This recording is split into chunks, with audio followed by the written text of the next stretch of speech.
Hello, and welcome to another one of IKA's Quake Live tutorials. I'm here to take you on a journey into one of the most advanced game modes Quake Live has to offer, Free-for-all.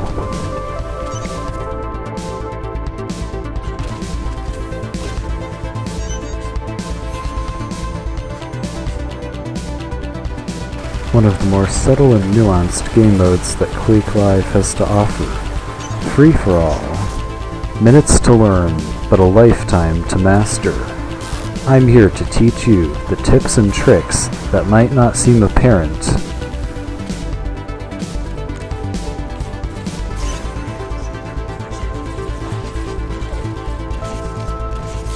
but becoming a free-for-all pro such as myself isn't just memorizing a strategy or gameplay theorem. It's a mindset that can only be experienced. You'll know when you get there, but until then, let this video point you in the right direction. Free-for-all is like a wave, and you have to surf it. It's not just a game that you play, it's a system that you have to be in harmony with. Winning a game of free-for-all isn't about getting the highest score in the scoreboard, it's about taking the path of least resistance. Getting the highest score is merely a side effect.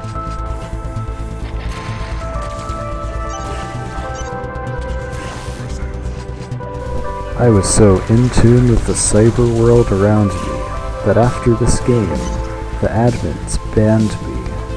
A jealous miscalculation on their part, but another day in the life of a free-for-all pro such as myself. Prepare to fight.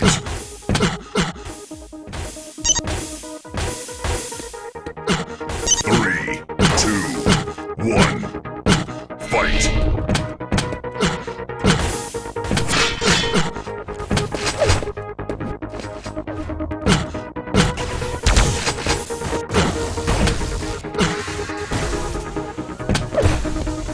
Stacked up and already in the lead.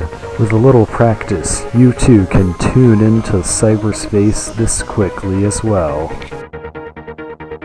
Let's go over that opening and look at what went right.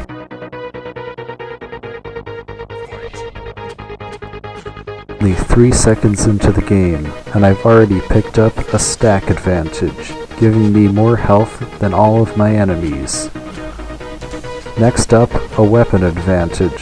The lightning gun will serve me in any situation, and I've already won my first engagement against a distracted enemy. It's important to shoot enemies who aren't aware of your presence because you can kill them faster.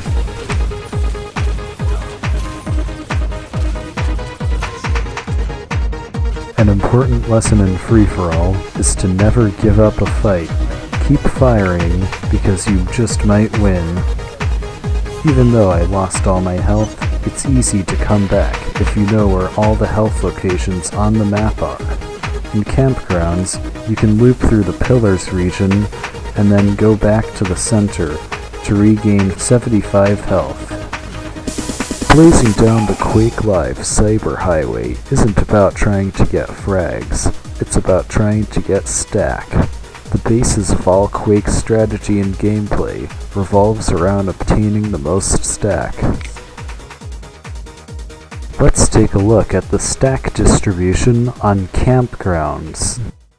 The areas highlighted in blue are the stack-heavy areas that you want to be alternating between. Remember, the goal of the game is to collect stack, so if you are closer to the stack, then you will score more points. Let's now take a look at the stack distribution on the popular free-for-all map, Retribution, for Quake Live. Now, I couldn't find one of those cool 3D maps on Google Images, so I had to draw my own. It's not to scale, but you should be able to use it as a starting point for your strategies on this map. Let's look at my personal game plan for this map. First of all, don't go in this room. It's like shitty. It's like a death trap because there's no stack in it, so you can't really get your health back.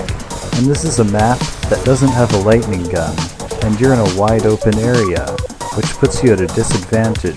The only reason to go there is for the 100 armor, but even then, that's not really worth the risk when you're under-equipped. A good spot to be is at quad damage, which has 250 health bubbles, easily allowing you to survive multiple fights.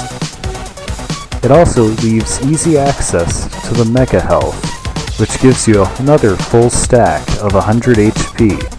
A good route is to hang around the quad damage and then go to the mega health to replenish HP. Then, snake around to the rocket launcher room and replenish your health. You can take lots of fights as long as you're grabbing health this way. You may want to risk going for the red armor, but only do that when the area around it is not heavily guarded. It's a bad idea to fight over the red armor in this map.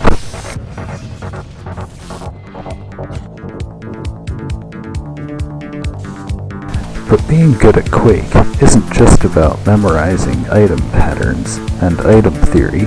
You've got to have your own original playstyle and take a new approach to winning the game.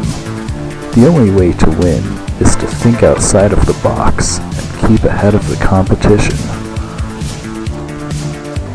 You might look back at your last frag and think, "Whoa dude, getting a vibe. Getting a vibe. Getting a vibe.